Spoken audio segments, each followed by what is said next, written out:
Sujet suivant. Plus proches des cigarettes que des fruits, ces aliments ultra-transformés du quotidien inquiètent les chercheurs, voici la liste. Derrière leur praticité et leur marketing attrayant, les aliments ultra-transformés inquiètent de plus en plus la communauté scientifique. Dans une étude récente menée par des chercheurs des universités de Harvard, du Michigan et de Duke, ces produits sont comparés, sans détour, à la cigarette.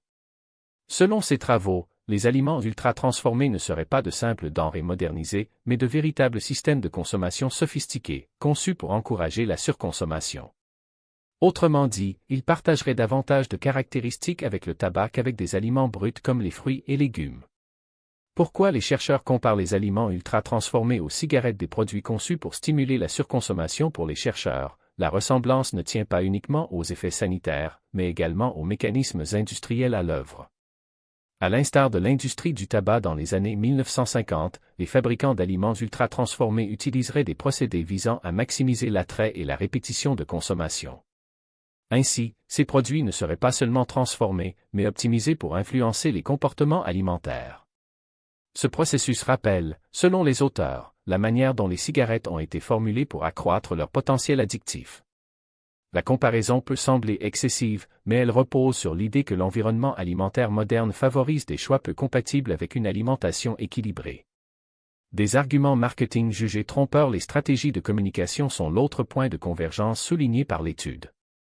Les mentions telles que faible en gras, sans sucre ajouté ou enrichi en vitamines peuvent donner une image rassurante, voire saine, à des produits riches en additifs, en sel ou en sucre transformé. De la même manière, les marques de tabac mettaient en avant leurs filtres protecteurs, laissant croire à un moindre risque.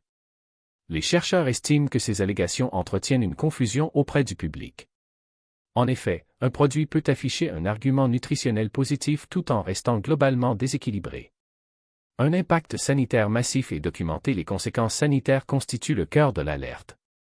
L'Organisation mondiale de la santé rappelle que le tabagisme cause environ 7 millions de décès par an. Sans établir une équivalence directe, les chercheurs soulignent que les aliments ultra-transformés contribueraient fortement aux maladies chroniques. Ces produits, expliquent-ils, altéraient la biologie humaine en modifiant les mécanismes de satiété et le métabolisme. De ce fait, ils pèseraient lourdement sur les systèmes de santé et les dépenses publiques. Dans cette perspective, ils justifieraient une régulation proportionnelle au risque, à l'image des politiques menées contre le tabac. Quels sont les aliments ultra-transformés les plus concernés? Biscuits, céréales et desserts industriels. Parmi les produits pointés du doigt figurent les biscuits industriels, les céréales du petit déjeuner très sucrés et de nombreux desserts lactés. Ces aliments, souvent perçus comme anodins, sont pourtant composés d'ingrédients fractionnés, d'arômes artificiels et d'émulsifiants. Leur forte densité calorique, combinée à une faible capacité de satiété, favorise la consommation excessive.